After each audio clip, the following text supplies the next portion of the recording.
bien, amigos, ya llegamos al primer capítulo de esta sección número 2 del Tania Shar Hud Bejaemuna, Portal de la Unidad y la Fe. Vamos a pasar este capítulo uno. Hasta aquí solamente introducciones. Veíamos en la lectura anterior lo importante que es educar a un niño, a un estudiante de la Torá, encauzar a alguien hacia Hashem, hacia Dios, fundamentándolo en su unidad, unicidad, el hecho de que Él es único. Y estos conceptos o ideas no provienen estrictamente de los maestros judíos, de los rabinos, sino que se remontan hasta la Torah. Y es lo que vamos a ver ahora, propiamente como lo ha señalado el propio Rebbe. Su trabajo es compilar los dichos de los sabios, tratar de articularlos de tal manera que el hombre se haga una visión clara, una idea clara de lo que expone la Torá y de lo que ha venido desarrollando el judaísmo. Claramente, durante tantas épocas que esto se ha estudiado, se ha tratado de comprender, dar explicación, surgen diversidad de conceptos, de explicaciones. Hasta este momento lo que he hecho pues es parte de una estrategia, dejar a un lado lo que a mí me enseñaron en la religión cristiana, porque así, pues así es mi vida, así lo fue, y eso no lo puedo eliminar. Afortunadamente sus creencias no, nunca se compenetraron tanto en mi creencia o en mi forma sí, de creer en Hashem. Así que no tuve mayor problema en aceptar que Hashem es uno y es el único Elohim, es el único Dios sobre el universo. No obstante, muchos que provienen de la religión cristiana y que ahora están indagando en la Torah están enfrentándose a esa problemática de acarrear, de atraer su antigua creencia y quererla sustentar con las palabras de Moshe, y eso no va a ser posible. Hace unos días, hermanos y amigos, tuve un diálogo con unos mesiánicos. Están en un canal que se llama More José Luis, Diálogos Abiertos se llama, es el último, y donde trataba yo de comunicarles que cuando ellos afirman acerca de Yeshua, que para ellos es el Mashiach, y que él es Dios, lo que hacen es contradecir a Moshe, porque no hay otro Elohim, no hay otro Dios, sino solamente Hashem. E incluso se le dijo a los israelitas en aquel momento que si viene alguien que se levanta dentro del pueblo a decirles que hay otro Elohim, que incluso estas afirmaciones sean acompañadas de acciones milagrosas, que no les crean y que no vayan detrás de ellos, aunque se cumplan esas señales, porque Hashem los está probando para saber si le aman o no. Y ellos en su contenido pues expresan eso, ¿no? Que aparte de Hashem, pues el Mesías en el que ellos creen, es Dios, es el mismo Dios. Pues para no caer en esa situación de estamos hablándote de otro Dios, te vamos a decir que es el mismo Dios, pero eso no es posible. El nombre de Hashem es Yud Hei Vav Hei y él no se llama de otra forma. Al menos así se dio a conocer en la Torá. Y si nosotros la estudiamos,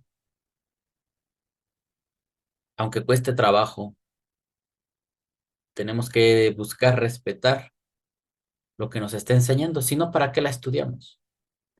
Mejor inventaríamos la nuestra, ¿no? Una propia, y le cambiaríamos el nombre a Dios como nosotros nos guste y diríamos lo que nosotros quisiéramos. Pero es muy duro el pensamiento de las naciones.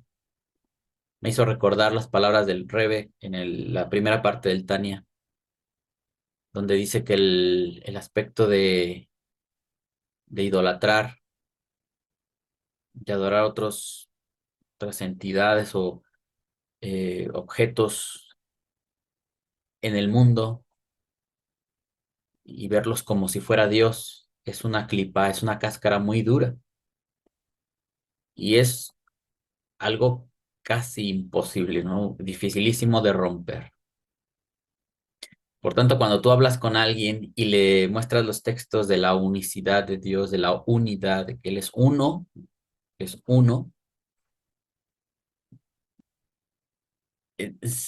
impresiona la forma en cómo ellos voltean el razonamiento. Y a veces uno se pregunta, bueno, ¿qué les estoy hablando en otro idioma? Si les leo la Torah en hebreo no lo entienden, pero si la leen en español tampoco la entienden. Y siempre está esa creencia que se obtuvo pues en otra vida religiosa, ¿no? Y difícilmente se puede deshacer de ello. Pues bueno, amigos, vamos a iniciar con nuestra lectura. Esto lo pongo como una especie de apertura, porque es lo que nos va a ocupar en este capítulo número 1, hablar de ello, cómo Hashem creó el mundo, cómo es que Él es el único Dios, y por ahí empieza la fe de la que hablan Moshe y los profetas. Y cualquier otra, alguna interferencia que tengamos, no va a ser compatible, o sea, que no se ajuste a estos lineamientos, a estos conceptos, no nos va a permitir desarrollar el resto de la enseñanza que se desprende de la Torah. Así que bueno, vamos a ir comenzando. Ya vimos esta diapositiva que está en la pantalla. Recordemos que estamos en esta compilación de dichos, Likutei Amarim, en la segunda parte, capítulo 1. Los capítulos no tienen un título, solamente escribe el Rebbe el capítulo y comienza a disertar. Shar Haihud Bejaemuná, voy a comenzar a leer. La estrategia es la misma. Tienen ustedes en la pantalla citas de referencia. La número 1 es en el Zohar. Número 2, Sefer de Barim 6.4, que es el Shema. Ahí lo tenemos. Sefer de Barim, la cita número 3, 439. Tehilim 119, capítulo 119, verso 89. La número 5, Isaías o Yeshayahu 48. Número 6, Sefer Yetzirah 2.4. Y en la última diapositiva tenemos este bonito diagrama que, bueno, esta letra Aleph al centro con el resto de las 21 letras alrededor para razonar un poco acerca de la propuesta del Sefer Yetzirah que nos dice que hay 231 puertas con las cuales Hashem creó el universo. ¿Y cómo vamos a deducir esto? Hacer un pequeño esfuerzo, si quizá en esta ocasión no lo vamos a comprender al 100, pero irnos acercando, ¿no?, al lenguaje que ellos usaban, a las ideas, cómo las producían. Y ahí terminaría la exposición. Entonces vamos a comenzar. No son todas las citas que da el Rebbe, serían muchísimas, nos pasaríamos mucho tiempo aquí dialogando, Pero el objetivo no es cansar la mente con tanta información, sino, de ser posible, captar el mensaje que nos quiere transmitir en este capítulo 1. Vamos a iniciar. Sharha y Hud Bejaemuna. Comprendamos, al menos en pequeña medida, la declaración del Zohar de que Shema Israel es y Judá y la unidad de nivel superior, y Baruch Hashem Kevod Malhutó Leolam Baed es y Judá Tata, unidad de nivel inferior. Seguramente ustedes han escuchado a los cabalistas que constantemente hablan de que hay un mundo superior y el mundo inferior. Algo así va a estar introduciendo en el capítulo 1. Hay una unidad de Dios, de Hashem, del Creador, que se sustenta en los mundos superiores, que se aprende, que se adquiere de meditar en lo superior, pero también hay una unidad, o ese mismo concepto de unidad tiene su reflejo, tiene un sustento en el inferior, en el mundo material, en la dimensión donde vivimos. Entonces, como dice acá, al menos en pequeña medida. No pensemos que con esta lectura vamos a aprender todo, vamos a tener pequeños avances. Y contrastando con el conocimiento de las naciones que también estudian la Biblia, ellos piensan que por leer un versículo ya saben todo. Y que con un versículo que te den ellos te van a refutar todo lo que tú les estás planteando con argumentos de Moshe, de la Torá. Ellos piensan que con un versículo, Juan 1:1, eso ya te contrarresta y ellos ya te han ganado en su argumentación y ni siquiera entienden lo que están leyendo. Bueno, capítulo 1. Está escrito: sabe este día y llévalo a tu corazón que Dios Jabayá, o sea, Dios y entre paréntesis Jabayá, esta es la forma en que en el hasidismo se pronuncia el nombre de Hashem, ¿no? Yud Kei Vav Kei. Ellos le llaman Jabayá. Es el poderoso y justo Señor Elohim, en los cielos arriba y sobre la tierra abajo. No hay otro. Esto requiere explicación. Pero antes de, bueno, vamos explorando la lectura. Nos había dicho que la declaración del Zohar de que Shema Israel es y Judá Ila. Precisamente lo tenemos en este fragmento del Zohar que usted puede ver en la pantalla. La cita número 1 dice Zohar 1:18b. Ese es uno de los formatos para encontrar las citas en el Zohar, pero hay otro, al menos que yo tengo en un documento electrónico, que está dentro del prólogo, página 48-49. ¿Qué vamos a encontrar en esta sección? Que va exponiendo el Zohar, que las 10 aserciones con las cuales Dios creó el universo, el mundo, corresponden a algún mandamiento de la Torah. No dice que corresponda a uno de los 10 preceptos de Shemot 20 o de Sefer Devarim 5, me parece, que es donde se repiten los 10 mandamientos a la nueva generación, sino está elaborando que si hay 10 palabras, 10 pronunciamientos de Dios, descansan sobre 10 preceptos que podemos encontrar en la Torah. Y la cita que está hablando aquí es la del tercer precepto. Como usted puede ver, dice, el tercer precepto es conocer que hay un Elohim. Esto se ve muy parecido o prácticamente igual a lo que dice el Rambam. Conocer no es creer. Ellos eligen las palabras por una razón. Curiosamente, cuando tú dialogas con alguien que viene de otro contexto, siempre te dice, es que tú no crees en la Biblia, es que tú andas por vista, tú todo lo quieres ver. En la Torah se habla de conocer, de conocimiento. principalmente y no abunda tanto las expresiones de la fe, de una creencia y sobre todo entendida como en las naciones, que depende de lo que yo quiero que pase o de lo que a mí me gustaría que sea, eso es lo que yo creo. Yo creo en un mundo feliz, pues quiero que el mundo sea feliz, pero es un deseo que yo tengo. No obstante, cuando yo observo el mundo, tiene aspectos felices y no me voy a poder negar que tiene aspectos duros, crueles, que para mi entendimiento son sin sentido. Y ahí es donde podemos quizá reclamarle cosas a Dios, pero nuestro conocimiento es muy limitado. Dice acá el Zohar, el tercer precepto es conocer que hay un Elohim. Esto está hablando en un sentido divino del ser supremo que gobierna, porque incluso en la Torah hemos visto que la palabra Elohim se puede aplicar a Moshe, se puede aplicar a los jueces de Israel, dice que ellos juzgan en lugar de Elohim.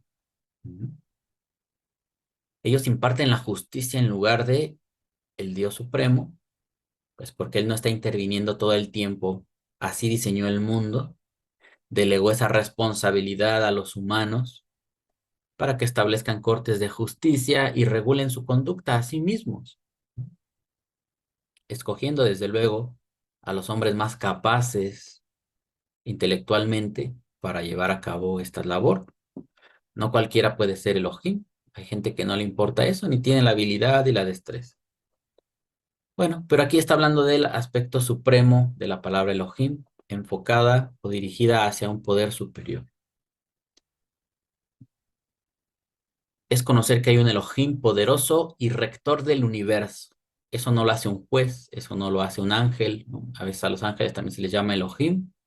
El Malak de Hashem, a veces se les aparecía a la gente y después decían que era Elohim, ¿vale? Pero es el Malak de Hashem, le pertenece a Dios o es enviado por el poder supremo, no es el poder supremo mismo. Bueno, dice, y rector del universo, y proclamar debidamente su unidad cada día, de modo que se extienda en las 6 direcciones superiores, y para unificarlas a todas a través de las 6 palabras contenidas en el Shema Israel. Poco a poco, pues nos vamos a tener que ir adaptando al lenguaje de los cabalistas. Dicen 6 direcciones superiores. Podemos hacer una breve deducción y decir, bueno, pues 6 direcciones, si hablamos del plano físico, pues los 4 puntos cardinales y arriba y abajo, ¿no? El eje de la Z, que te da el alto y lo bajo. Ahí tenemos 6 ejes. Bueno, son 3 ejes, pero 6 direcciones, en realidad. Pero acá lo está relacionando con palabras. Dice acá, 6 direcciones. A propósito, en la parte de abajo puse el Shema, porque es de donde están citando las dichosas 6 direcciones. Y esas 6 direcciones son 6 palabras. Tenemos Shema, 1, Israel, 2, Yud-Heh Vav-Hei, 3, Eloheinu, 4, Yud-Heh Vav-Hei, 5 y Ejad, 6. 6 palabras. Para poder ellos elaborar alguna idea, establecer una argumentación, se basan en esto. Dicen 6 palabras, 6 direcciones. 6 direcciones del mundo. Y así construye. También en Bereshit me parece que hay 6 direcciones. Las primeras 6 palabras del Bereshit.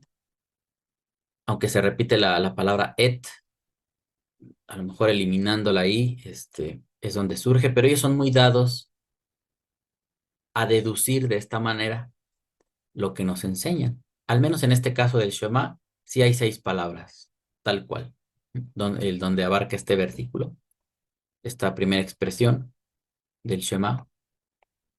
Y dice acá, unificarlas a través de las 6 palabras contenidas en el Shema Israel. Hoy Israel, y recitándola.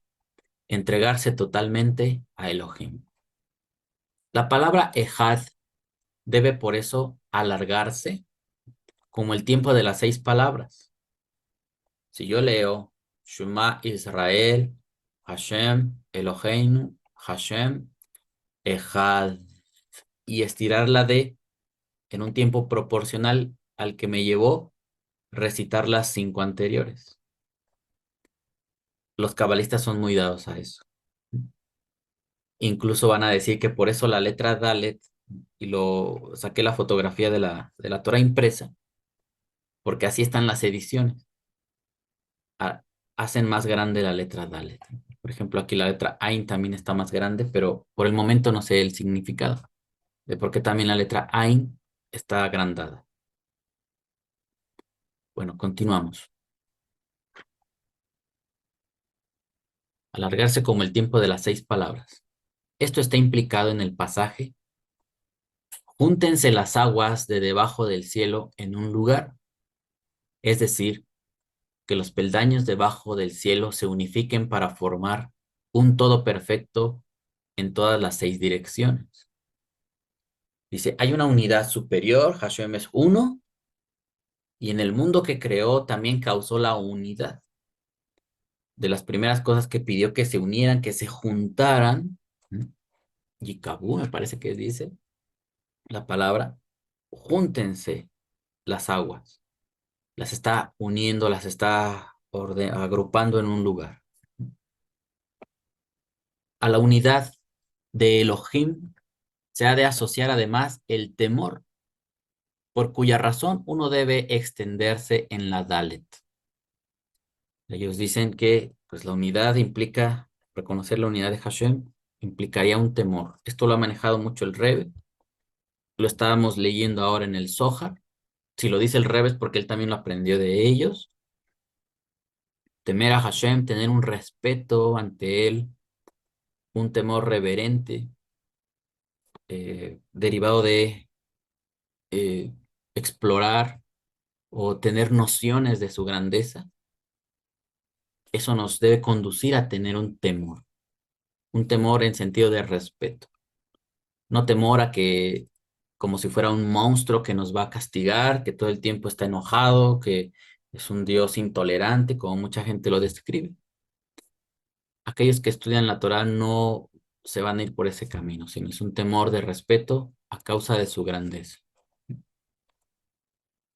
Más grande, la letra Dalet, más grande que las otras letras. Y esto está implicado en las palabras y que se vea la tierra seca. Es decir, que la Dalet, que es una tierra seca, se asocie con esa unidad. Después de formarse esta unión en lo alto, es necesario repetir el proceso para el mundo inferior, a través de toda su multiplicidad en las 6 direcciones de abajo. Esto se expresa en el versículo que recitamos después del Shema, es decir, bendito sea el nombre de la gloria de su reino por siempre, jamás, que contiene otras 6 palabras que expresan la unidad. Bueno, aquí está la cita del Zohar que está trayendo el Rebe. Él dice, hay unidad en el cielo, Hashem la causó con sus palabras, pero no solamente debe haber unidad en el cielo, sino también aquí abajo. Hashem causó que este mundo proyecte la unidad, y nosotros como sus criaturas, creadas a su imagen, tenemos que esforzarnos por comprender qué es la unidad de Dios. Es un tema difícil, es un tema complejo, vamos poco a poco, no hay que desesperarse. Por lo pronto vamos viendo su estrategia, cómo fundamentan sus razonamientos y dicen, hay 6 expresiones en el Shema, 6 palabras, usted las ve aquí, 6 términos, y también en la otra oración que ellos expresan, bendito sea el nombre de la gloria de su reino por siempre, que es la que cita aquí el Tania, dice, Baruch Shem Kevodó Malhutó Leolam Baed. Estas son 6 expresiones también. Dice, esta es la unidad inferior. Ahora sí continuamos.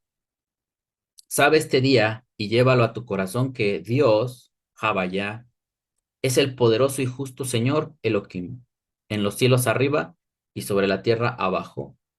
no hay otro. ¿Cuál es esta cita? Sabe este día y llévalo. Es la cita número 6. Ahorita regresamos al Shema. Es esta cita, la número 3 en nuestras diapositivas, que dice Devarim 4:39. Sabrás hoy y reflexionarás en tu corazón que el Eterno, Él es Elohim en el cielo por encima y sobre la tierra por debajo. No hay otro. Belladata o Belladata, Hayom, Hashebota, El Levabeja. Ki Hashem hu ha-Elohim, Bashamay mimal, Be'al haaretz mitachat. Ein od. En este diálogo, yo le preguntaba a los expositores si este versículo les permite agregar a otro Dios en los cielos. Porque no conforme Moshe con decir que sabrás, fíjense, Belladata, sabrás. Por eso también dice el Zohar, saber que Dios es uno. Porque propio Moshe se basa en el conocimiento, no en la creencia. Hay gente que cree que Dios es tres en uno. Hay gente que cree que Dios es dos en uno. Pero la Torah dice, sabrás. Tienes que saberlo, tienes que indagar, investigar, para que tú mismo lo sepas. Sabrás este día y lo reflexionarás, lo pensarás,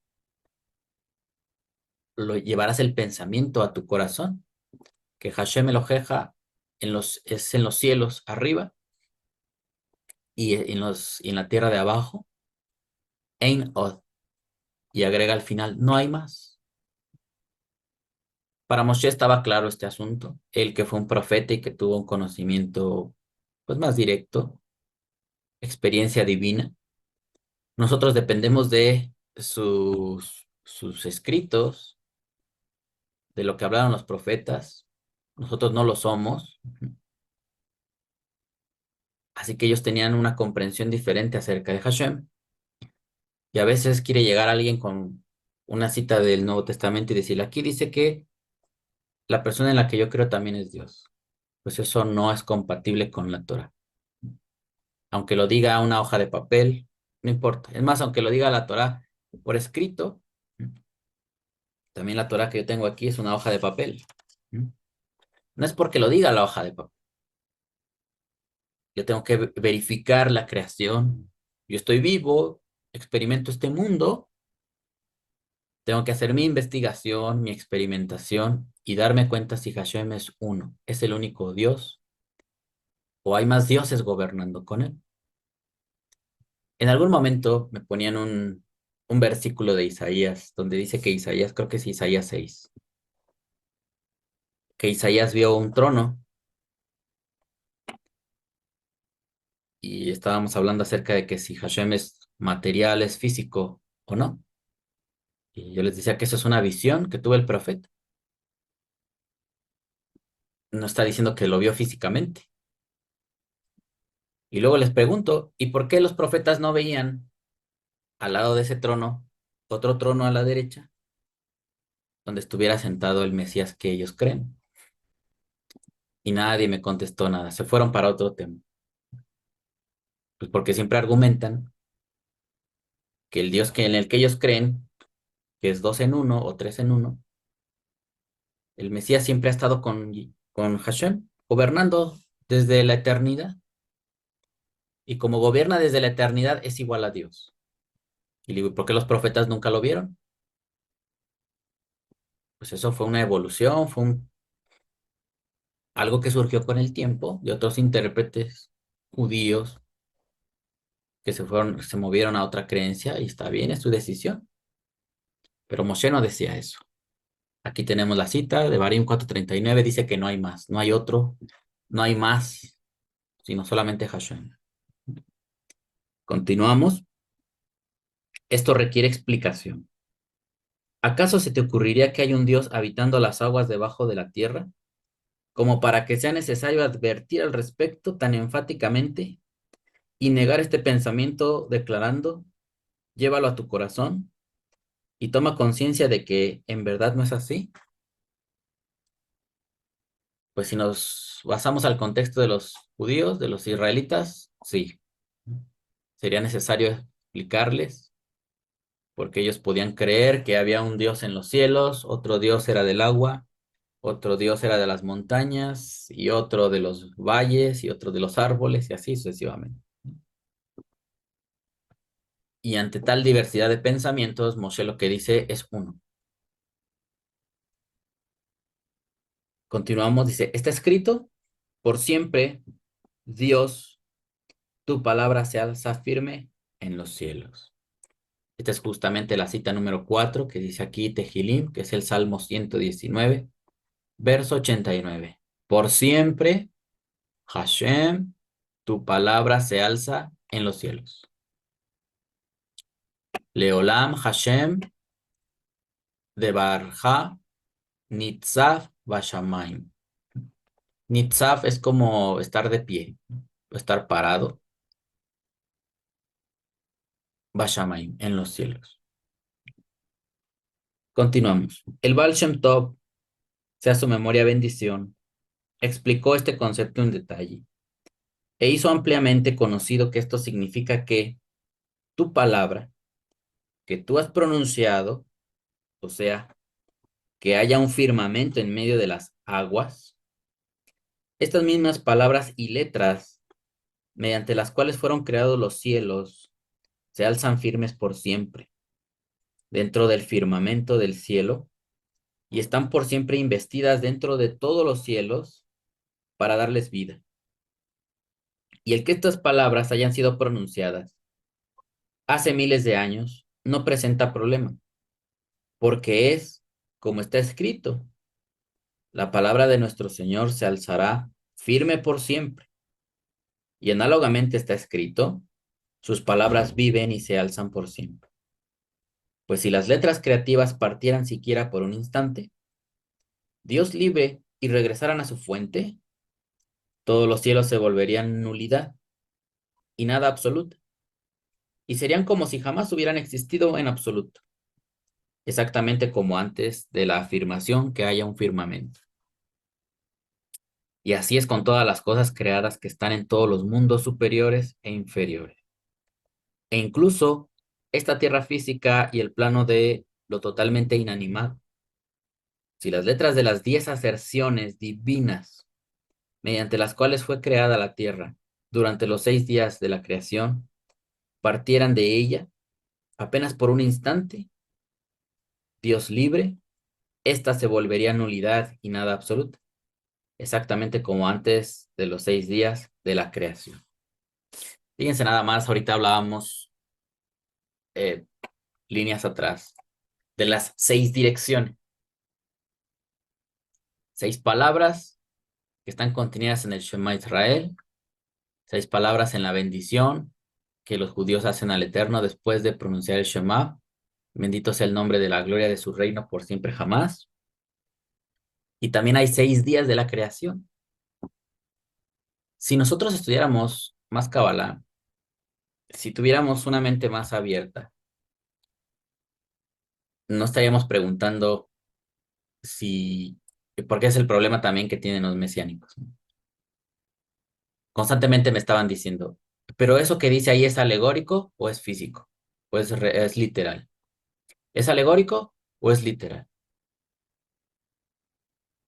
Y todo el tiempo ellos están atrapados en eso,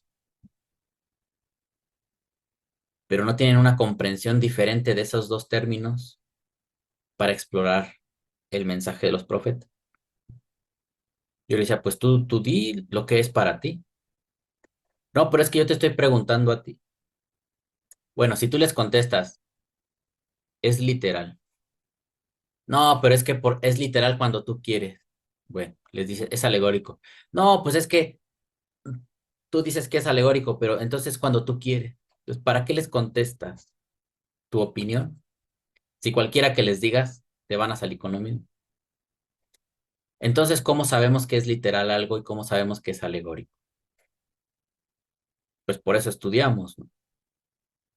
Si tú lees el relato de Balaam, de la burra que habla, y si tú quieres pensar que eso es literal, pues yo no te voy a poder sacar de ahí. Sí, y hablando acerca de Hashem, si tú piensas cuando dice que Hashem sacó al pueblo de Israel con mano fuerte, ¿m? Con su diestra, con mano fuerte, con brazo extendido, y tú dices que es literal, entonces vas a pensar que hubo una mano gigantesca que agarró a todos los israelitas y los transportó al desierto, porque es literal. Entonces, a veces me sorprende, ¿no? la, el nivel que tiene la gente que supuestamente ya estudia la Torah. Pues no necesitamos que alguien nos lo diga claramente si es literal o no. Pues tú imagínate si Dios anda caminando por aquí. ¿M? Físicamente ya lo hubiéramos visto muchos. Ya hasta tendríamos fotos con él, videos y todo eso. Pero no. Y cualquier cosa que tú les digas, la rechazan. ¿Por qué? Porque no les das cabida a sus creencias. Porque no les consecuentas o no les solapa su pensamiento. Es problemático este asunto. Eh, ¿Para qué citar esto? Bueno, por ahí porque estamos confrontando esta situación de la unidad de Dios y cómo hay gente que estudia la Torá y no lo puede asimilar porque no tienen cierta flexibilidad ni apertura para el mensaje de los profetas. Cuando acá nos hablan de 6 direcciones y ahorita que estamos viendo lo que comenta del Baal Shem Tov, al final dice de este párrafo exactamente como antes de los 6 días de la creación. Cómo también coincide que Hashem escogió 6 días para desplegar la creación, como si se tratara de esas mismas 6 direcciones que contiene el Shema, que a su vez todo eso habla de la unidad de Dios. Bueno, el pensamiento de Baal Shem Tov es, Dios hasta ahora sigue pronunciando las palabras que pronunció cuando creó el universo. No es que las pronunció, las cosas existen y ya, Dios se llevó su palabra, ¿no? O dejó de emitir ese sonido o esa acción creativa. Lo que dice el Baal Shem Tov es, Dios sigue creando ahora. Sigue hablando lo mismo para que lo que está creado siga existiendo. Si Dios dejara de hablar, las cosas dejarían de existir. Todo existe por la palabra de Dios. Entonces la palabra de Dios tiene que seguir activa, creando a la cosa, a la persona, al planeta, a la galaxia, a la estrella. Todo lo sigue sosteniendo en cada momento para que no desaparezca. Es el razonamiento del Baal Shem Tov. Dice, si no lo hiciera así, todo regresaría al momento antes de los 6 días de la creación. Si nosotros somos flexibles y exploramos este entendimiento, ya no vamos a tener problemas cuando la gente dice, es que la Tierra tiene 10.000 millones de años, ¿no? O 20.000 millones de años. Y el universo tiene 300.000 millones de años y cosas así. Entonces, ¿cómo dice la Biblia que lo creó Dios en 6 días? No hay ningún problema. Los 6 días son etapas de la creación. El humano las tuvo que ajustar a su comprensión, porque aunque los científicos me digan 10.000 millones de años, es una cifra de tiempo que yo digo, yo sé cuánto es un año, y por lo mucho a lo mejor vivo 80, 70, 60 años, pero 10.000 millones de años sale de mi capacidad de experimentar. Tal vez me imagine o tenga una noción, pero yo no sé qué es eso. Y supongamos que Moshe hubiera escrito la Torá en términos científicos, y creó Dios el cielo en 30.000 millones de años, y después pasaron otros 50.000 millones de años, y estuviera todo en miles de millones de años, ¿no? ¿Quién de la época de su tiempo lo hubiera comprendido? Ni siquiera nosotros, a pesar del tiempo y de tanta información que disponemos, ya no es ni siquiera, la información está ahí. Tú puedes ir a la mejor universidad de tu país, pero eso es garantía de que entiendes lo que pasa en el universo, en el mundo. Tienes un enfoque científico, pero eso no es la verdad absoluta. Hace unos días escuchaba en un canal que estaban captando con de estas ondas que envían luz de una estrella muy lejana y que piensan los científicos que esa estrella, decían, "No, bueno, por ahí parece que de la antigüedad que refleja esa luz es de la época del Big Bang, pero según lo que decían en este video es que ellos están registrando que es más antigua que el Big Bang. Entonces imagínense todo lo que eso va a significar. Si para ellos el Big Bang era el inicio y ahora tú encuentras una estrella que según las mediciones que ellos hacen, las cuales yo desconozco, pero sí es veraz esta información que maneja en este video, la luz de esa estrella es más antigua que lo que ellos calculan que fue el Big Bang, de la antigüedad del Big Bang. Entonces ya viene a tirar todas las concepciones que ellos habían construido hasta ahora. Sí son científicos, sí saben un montón de cosas, pero hablar del universo, esas son cosas, son es de una magnitud infinita, como para que una mente como las nuestras, así se trate de Albert Einstein, de gente inteligentísima, sienta que tenga la capacidad de comprender el universo, ¿no? O sea, es un poquito, lo diría así, soberbio, por mucha ciencia que tengamos, no hemos alcanzado lo suficiente como para trasladarnos y estudiar las estrellas. La están estudiando desde aquí. Y hay toda una serie de condicionantes para que la información que te llegue acá pues pueda estar interferida y después cómo la interpretas. Y así, estudiar es un desafío. Nadie de nosotros va a decir, es que entonces que no estudien. No, sí que estudien. No deben detenerse, pero al menos siempre guardar una humildad y no querer decir que ya lo saben todo, porque después va a avanzar la ciencia, va a haber otros medios, otras posibilidades, y lo que pensaban que era verdad, ahora se va a convertir en mentira. Por tanto, Moshe, el redactor de la Torá, dijo que 6 días, porque ellos están describiendo esto en términos espirituales. Están codificando en un conocimiento que para ellos les es plausible, aunque no te lo están dando en términos científicos. Y es lo que mucha gente quisiera que la Biblia te hable en términos científicos. La Biblia no es para eso. No es para generar ciencia. Se puede, si alguien lo sabe hacer, está bien, se puede. Pero los antiguos no tenían en mente eso, construir ciencia, astronomía, física, matemáticas, no era el objetivo. Continuamos, dice, este pensamiento fue expresado por el Arizal, cuando el Baal Shem Tov es anterior al Rebbe de Chabad, ¿no? Como por el, ¿qué? 1700, 1600. Y el Arizal es todavía anterior.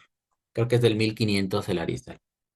Ahorita no recuerdo bien la fecha del tiempo en el que él vivió, pero me parece que sí es del 1500 el Arizal.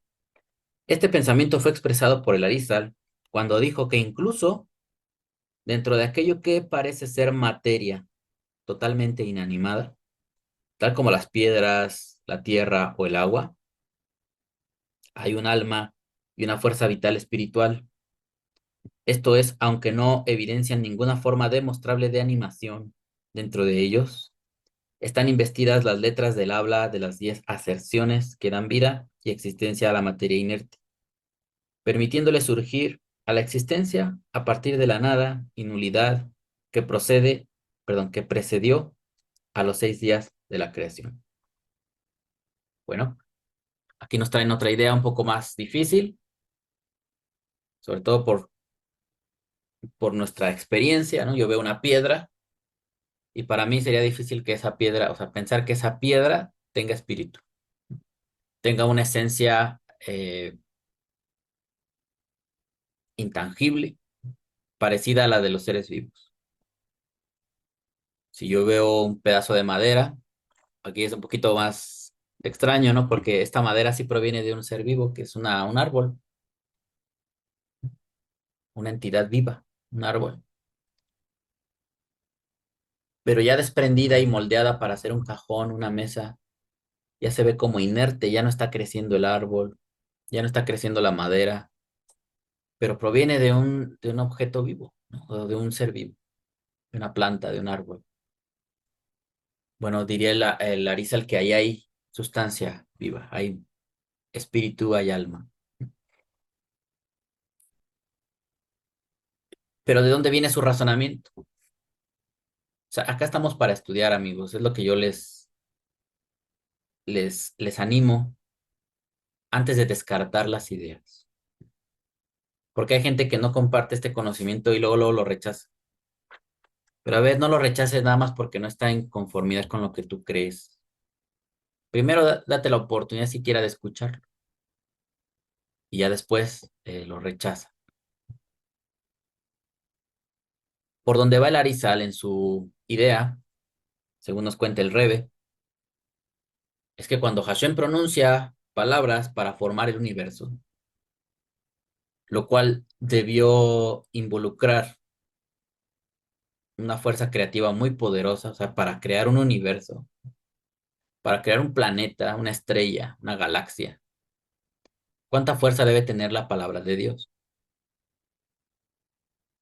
La fuerza de su boca, lo que sale de su boca, qué tan poderoso debe ser para crear un universo.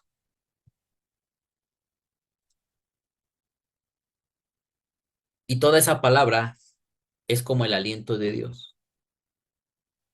Y de ese aliento que supondríamos o le daríamos una relación espiritual porque viene de Dios, de ahí se forma el universo. Entonces, cada piedra, cada elemento, el oro, los metales, los minerales, después vinieron los seres vivos. Todo tiene un componente divino. Todo fue inspirado o creado por palabra de Dios que procede de él. Incluso, por eso dice, incluso una piedra que no se mueve, pero tiene un componente divino que se desprende de las 10 aserciones, de las 10 expresiones que pronunció Dios para crear el mundo. Analice la idea, tal vez sea posible en ese sentido. Una piedra no se va a estar moviendo, no le van a salir piernas, no tiene una connotación o un significado como es un ser autónomo, pero procede de un ser espiritual que lo trajo a la existencia. Ese objeto inerte, Dios lo creó. Seguimos.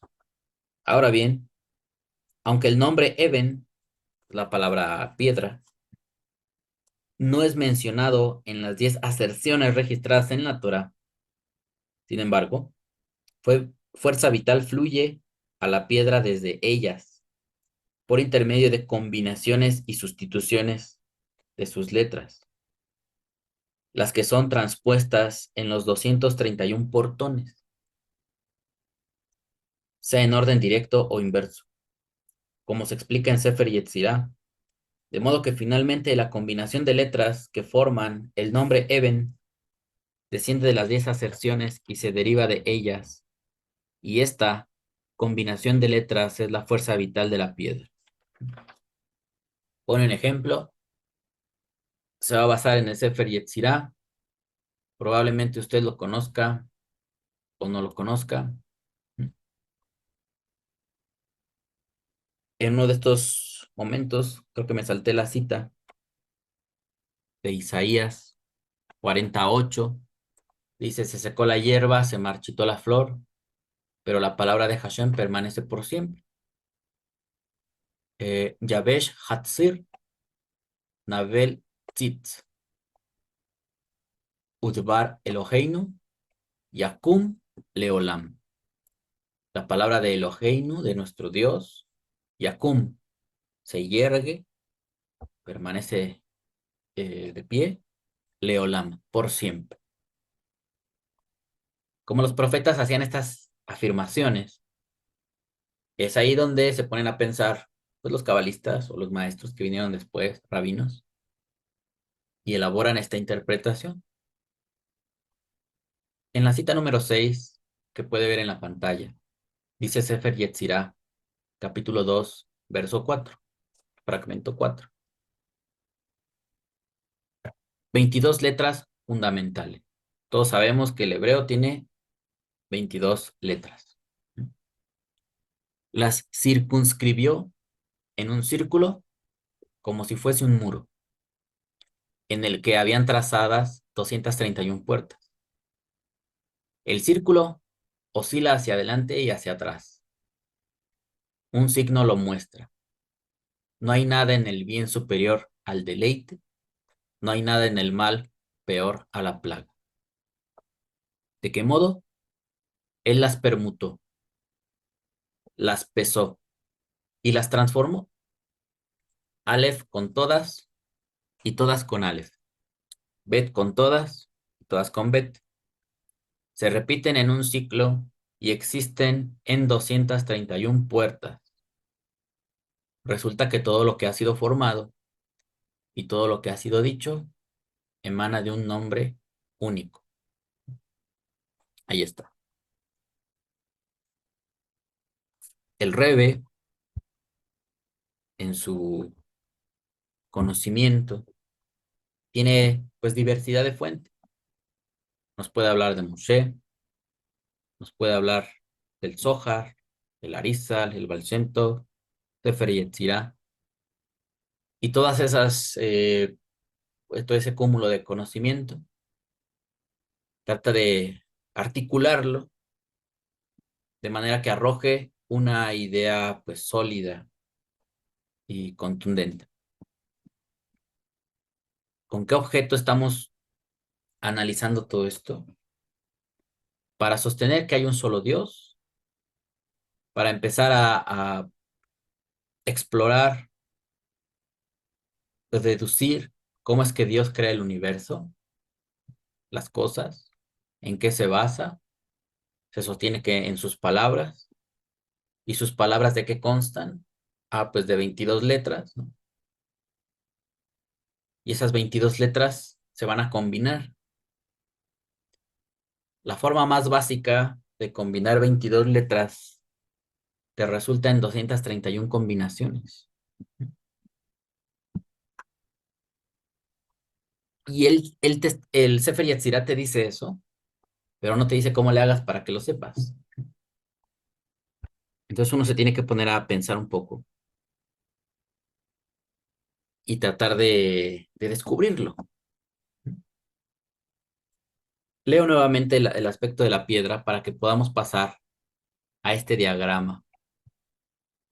Traté de hacerlo parecido a lo que describe aquí, donde dice que la circunscribió en un círculo como si fuesen un muro. Yo sé que no es un círculo perfecto, pero al menos transmite algo de la idea. Si usted estudia Kabbalah, va a encontrar esto.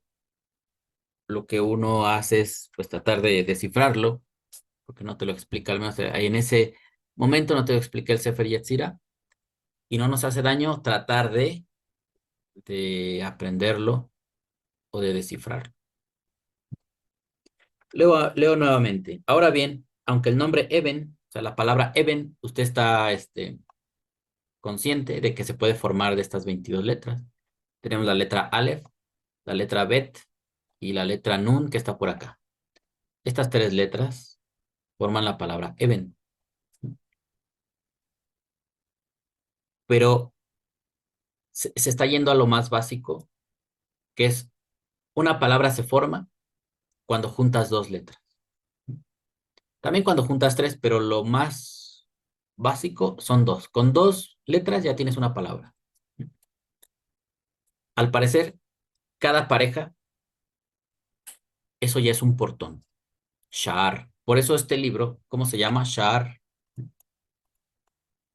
portón es esta palabra que está aquí, Shar. Shar Haihut, la puerta de la unidad. Y la emuná, la firmeza.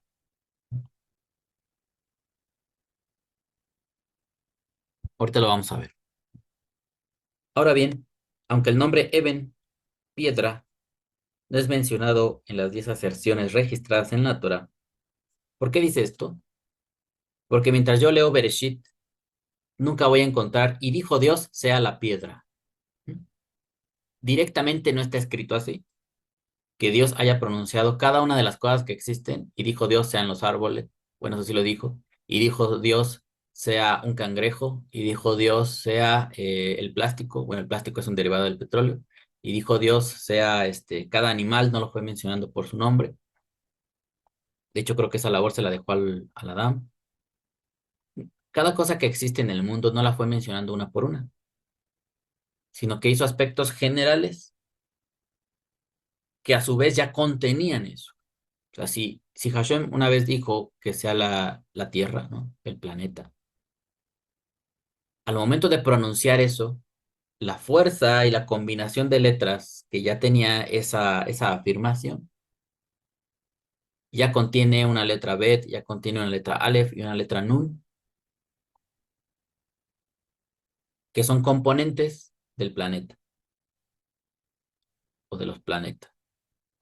También ya comprende la palabra gas, ¿no? Minerales, todo lo que hay acá, oxígeno, no sé.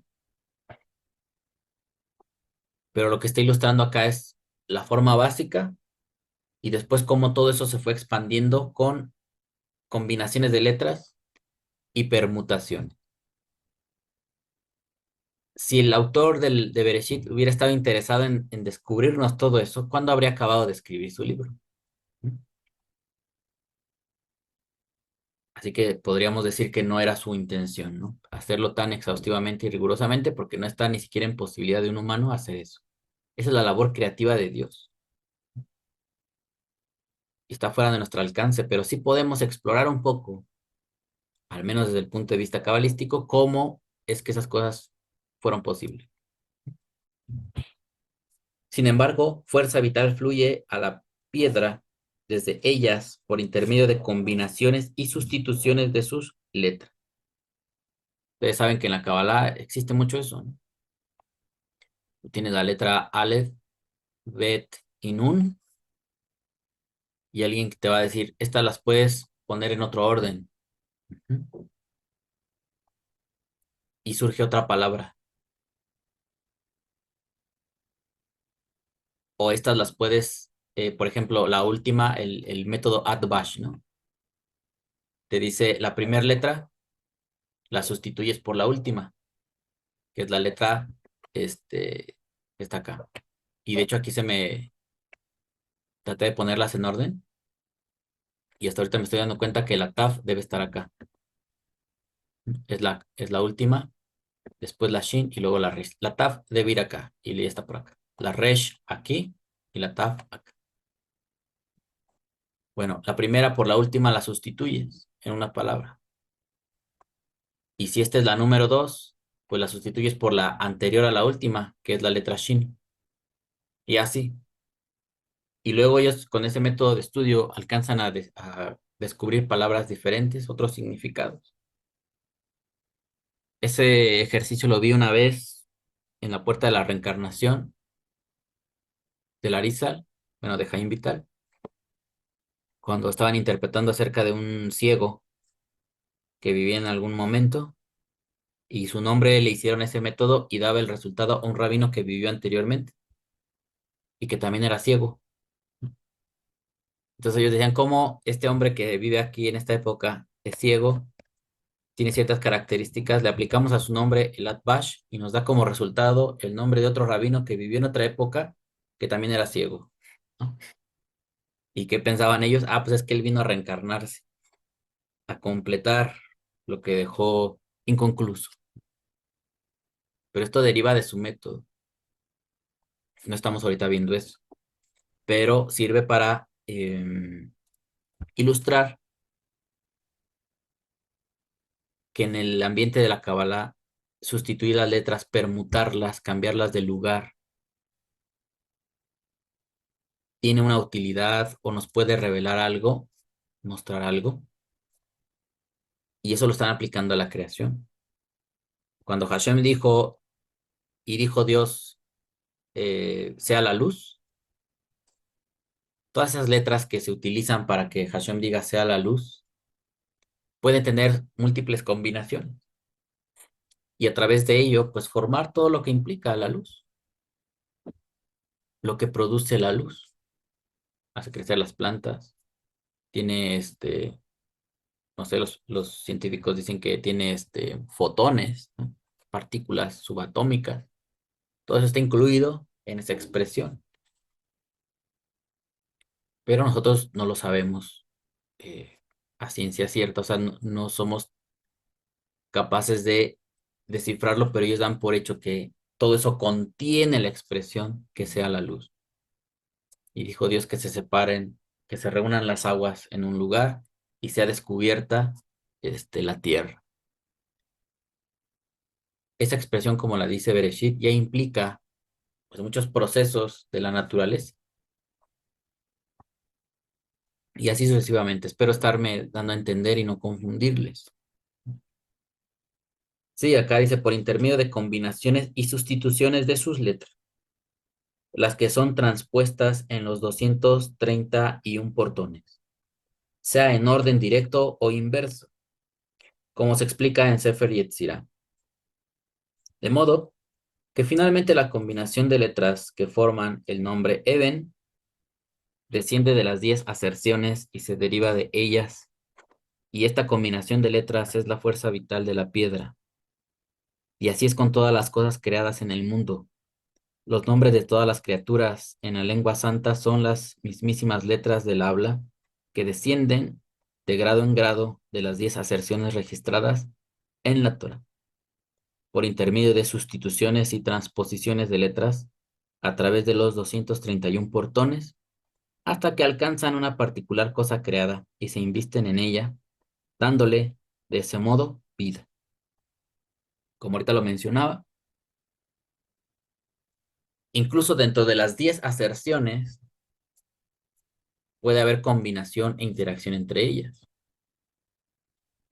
Hashem pudo decir que produzca la tierra plantas verdes,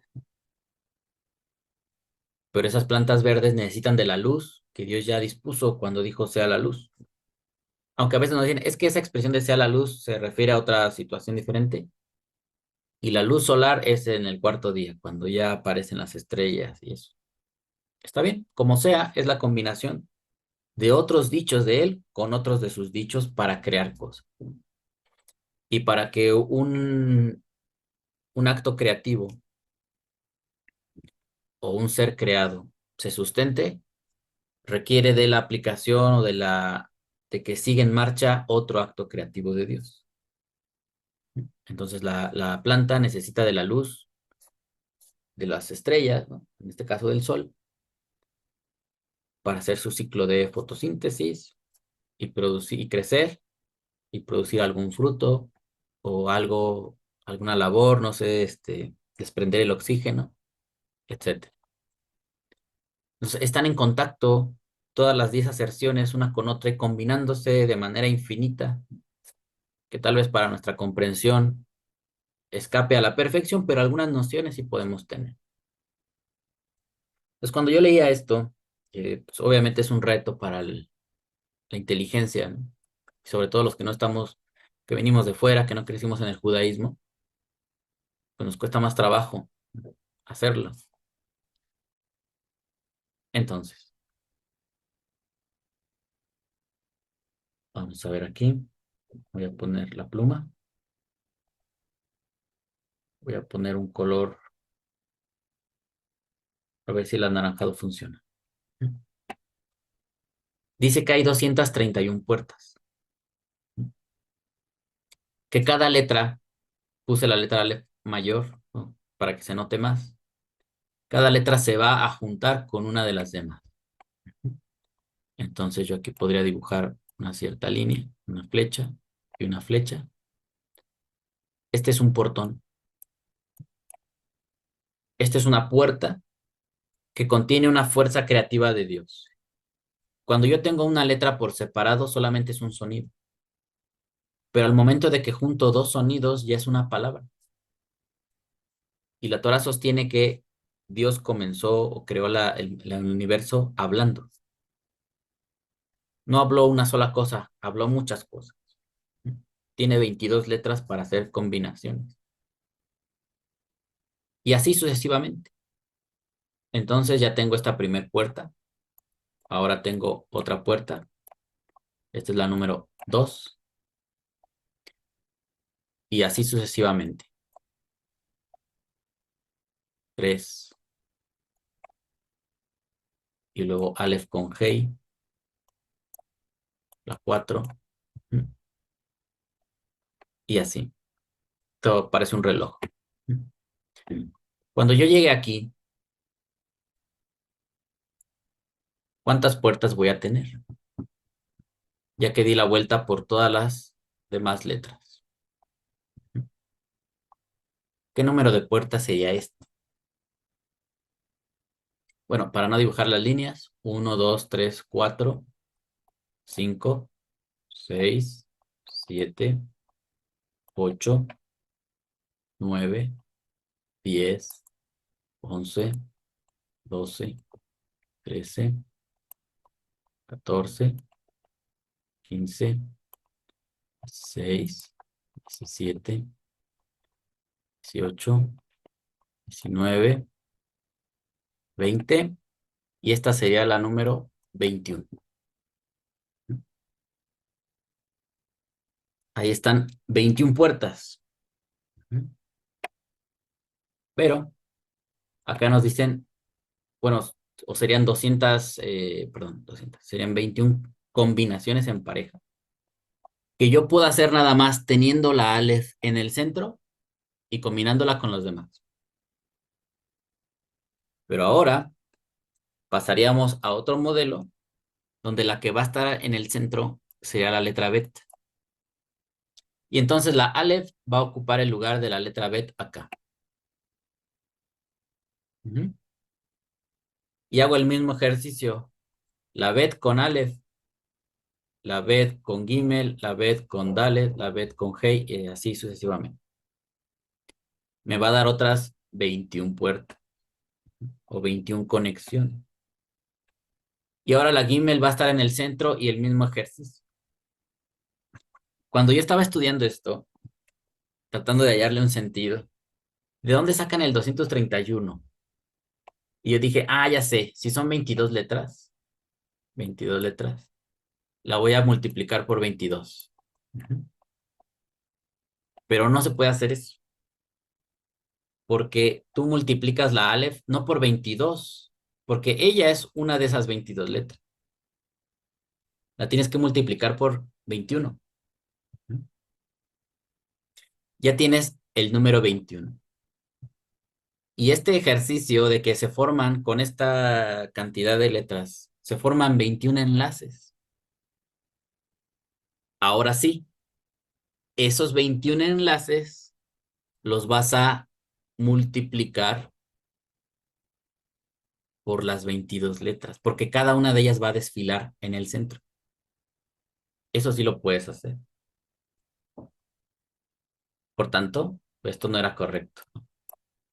Para yo poder multiplicar así por 22, yo habría tenido que duplicar la letra Aleph y también tenerla aquí en el círculo. Pero no, solamente hay una letra Aleph, no hay dos letras Aleph. Y por favor no se me vaya a confundir en el sentido de que hay dos mem, una mem abierta y una cerrada. Eso es una cuestión ortográfica. Aunque esté abierta o cerrada, es una letra M, una letra mem.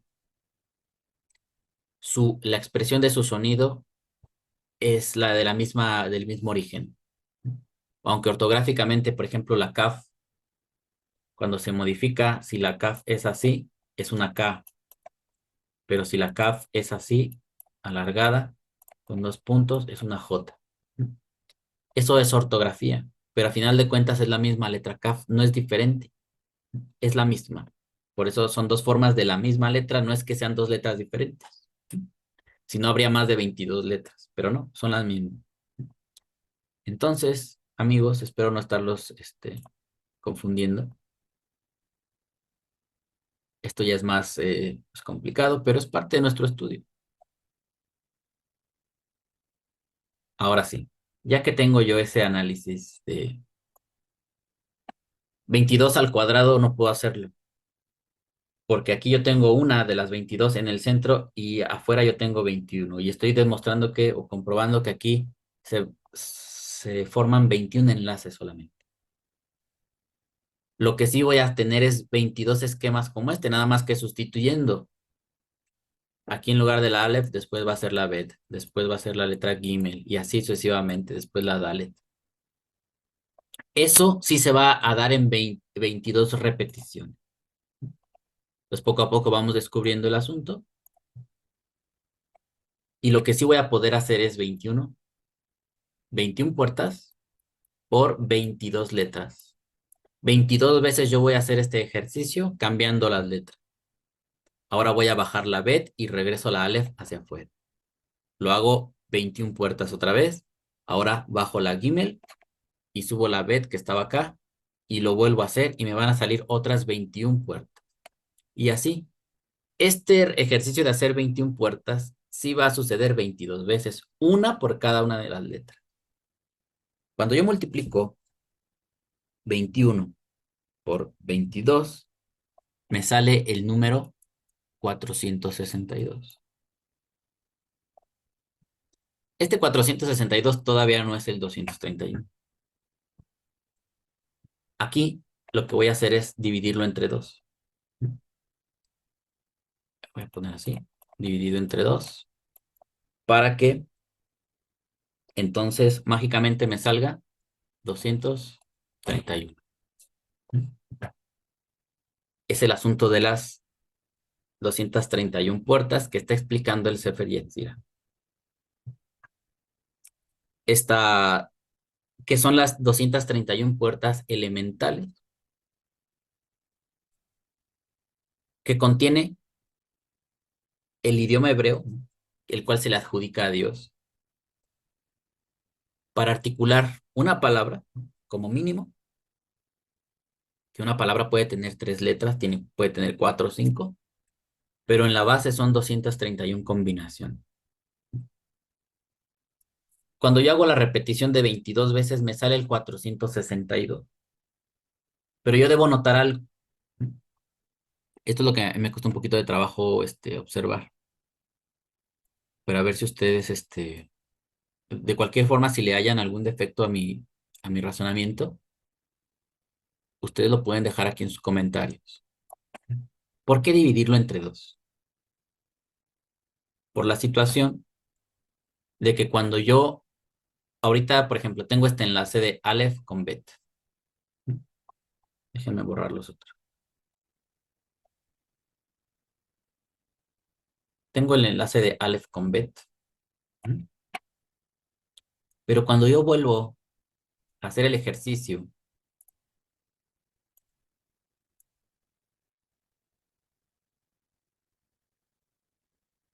y ahora voy a bajar la letra Bet y la letra Aleph va a subir aquí, es la misma combinación.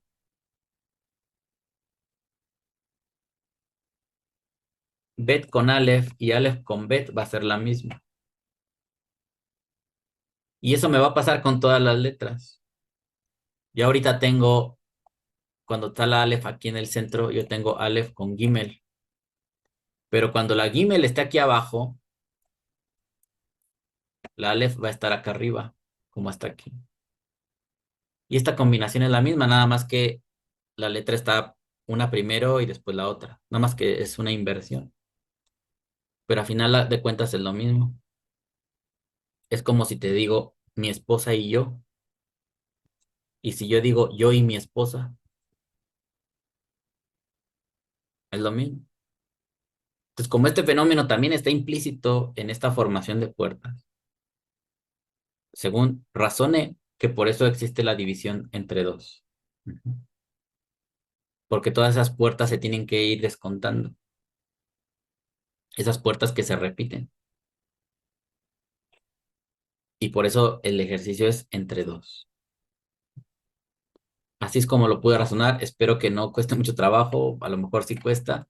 Pero usted practíquelo, usted entrénelo. Si usted llega al mismo resultado, pero con otro razonamiento, está perfecto. Lo importante es estudiar. No, no estoy haciendo estos videos para pelear con alguien, ni para pretender demostrarle que yo sé mucho. Al contrario, le estoy mostrando mi forma de estudiar y cómo yo me voy abriendo paso ante tantas interrogantes. Seguro que teniendo un maestro muy experimentado, él me lo explicaría más fácilmente, pero me estoy esforzando por hacerlo por mi propia cuenta. Entonces, ya que me agrada estudiar el Tania y que el Tania involucra otro conocimiento, para mí es un ejercicio importante de desafiar mi inteligencia y ver, pues, por qué. Ahora regresamos al Sefer Yetzirah, vamos a leer otra vez el versículo y a ver si ya nos quedó más claro. 22 letras fundamentales. Las circunscribió en un círculo como si fuese un muro, en el que habían trazadas 231 puertas. El círculo oscila hacia adelante y hacia atrás. Un signo lo muestra. No hay nada en el bien superior al deleite, no hay nada en el mal peor que la plaga, o peor a la plaga. ¿De qué modo? Él las permutó, las pesó y las transformó. Aleph con todas y todas con Aleph. Bet con todas y todas con Bet. Se repiten en un ciclo y existen en 231 puertas. Resulta que todo lo que ha sido formado y todo lo que ha sido dicho emana de un nombre único. El Sefer Yetzirah usted lo puede encontrar en internet, ahí está en línea, puede consultar. No sé si hubo un cambio cuando lo leímos por primera vez antes de que yo le mostrara el diagrama. Y ahora que ya usamos el diagrama, al menos este número de 231 puertas, ¿no? Que utiliza la palabra sharim, creo que es así. En plural sería el sharim. Ya hubo una pequeña claridad sobre este número, de dónde surge. Bueno, espero haberlo logrado, amigos. Si no, ustedes me pueden decir en los comentarios si no fue convincente esta explicación. Regresamos a la lectura, ya vamos terminando. Dice, los nombres de todas las criaturas en la lengua santa son las mismísimas letras del habla, que descienden de grado en grado de las 10 aserciones registradas en la Torá por intermedio de sustituciones y transposiciones de letras a través de los 231 portones hasta que alcanzan una particular cosa creada y se invisten en ella, dándole de ese modo vida. Este descenso es necesario porque las criaturas individuales no pueden recibir la fuerza vital directamente de las 10 aserciones de la Torah misma, pues la fuerza vital que emana directamente de ellas es mucho mayor que la capacidad de las criaturas individuales. Esto es algo, yo diría que es grande, esto es importante llegar a esta comprensión. Cuando Dios pronunció las 10 aserciones para crear el universo, usted puede, aunque sea intentar imaginar cuánto poder hay en esas palabras, cuánto poder se necesita para crear universos, galaxias, estrellas, planetas. ¿De qué magnitud es la fuerza que crean o que generan las palabras de Dios? O sea, yo puedo pronunciar la letra Aleph con mi garganta. Y cuando Dios pronuncia la Aleph, ¿qué sucede? Yo puedo decir Aleph con Bet, pero cuando Dios pronuncia eso, ¿qué desata en el universo? ¿No? Bueno, teniendo eso claro, dice, el poder que hay en esas palabras de Dios no llega directamente a los seres creados. Tiene que irse atenuando, porque nosotros no podríamos soportar ese poder. Por eso tiene que haber combinaciones de letras que lo vayan degradando o fragmentando el poder de Dios, para que no recibamos todo el impacto de esa fuerza, porque entonces el mundo no existiría. ¿Y qué vemos a Hashem haciendo en los 6 días de la creación? Fragmentando todo, haciéndolo pedacitos. Dijo Dios que haya seres vivientes que pululen, que salgan de las aguas, que se arrastren, que se muevan en la tierra. Y toda esa energía fue repartida en millones de tipos de vida, al menos en este planeta. ¿Cuánta vida habrá repartido Dios en todo el universo para darle causa a esa expresión cuando Dios quiso crear seres vivos?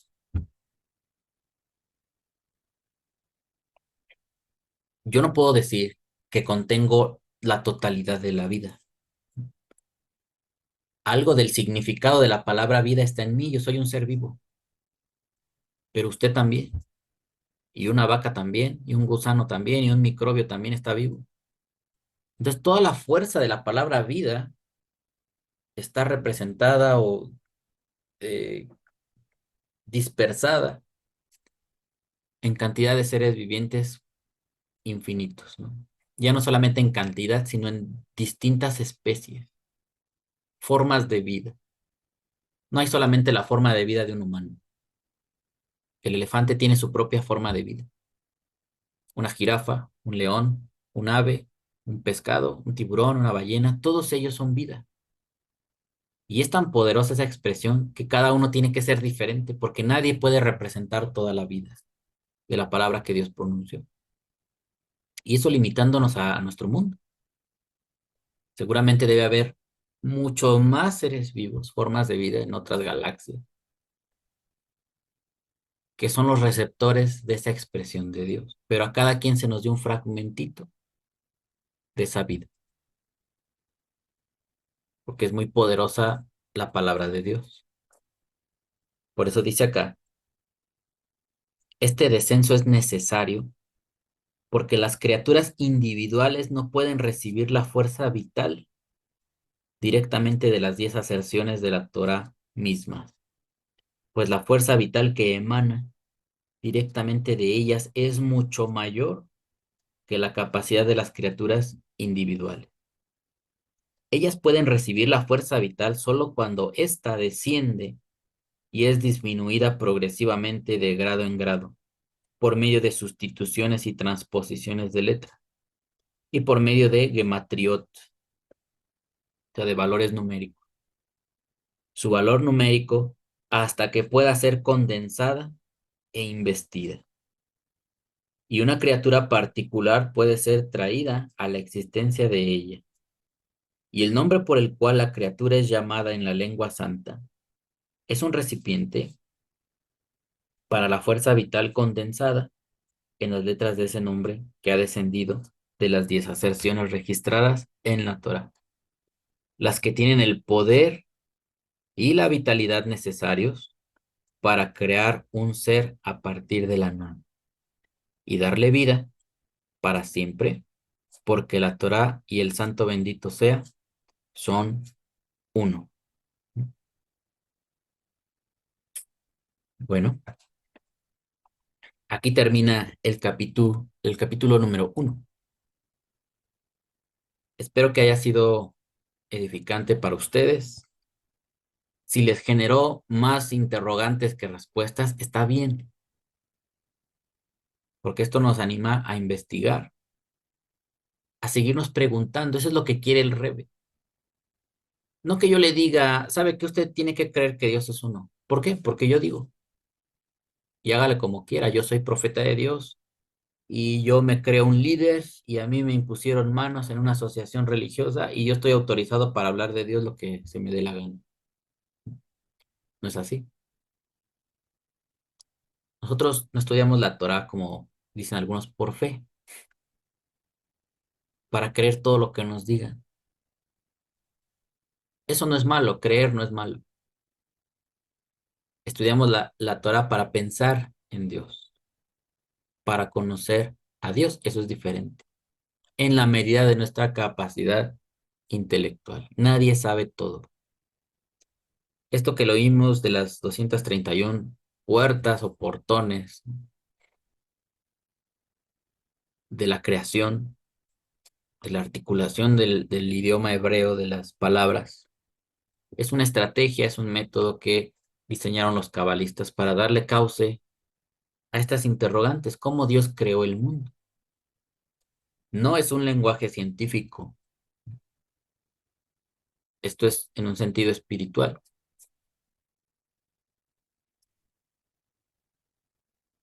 Y si ustedes son estudiantes de ciencia, tal vez encuentren algo positivo en esto, aunque no sea un lenguaje científico. Y en otras ocasiones tal vez encuentren lo contrario, que se opone, que es alegórico, que no es muy preciso, que no tiene el rigor de la ciencia, pues claramente porque no es científico. Pero eso no significa que en algunos puntos pueda coincidir lo que nos habla la Torah con la ciencia que ha fabricado el hombre, ¿sí? O que ha descubierto el hombre. Entonces, amigos, gracias por su atención. Espero en verdad que haya sido de provecho para ustedes. Les insto a que estudiemos. El camino es larguísimo.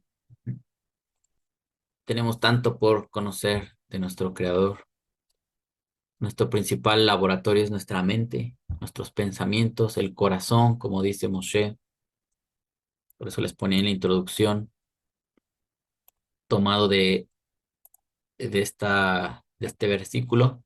Sabrás hoy y reflexionarás en tu corazón que el Eterno, Él es Elohim en el cielo por encima y sobre la tierra por debajo. No hay otro.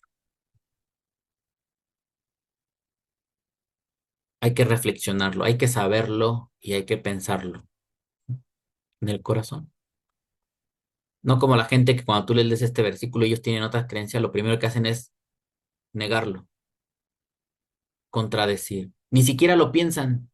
Automáticamente están a la defensiva y reaccionan. Ni siquiera piensan, siendo que Moshe les pide, piénsalo, reflexiónalo.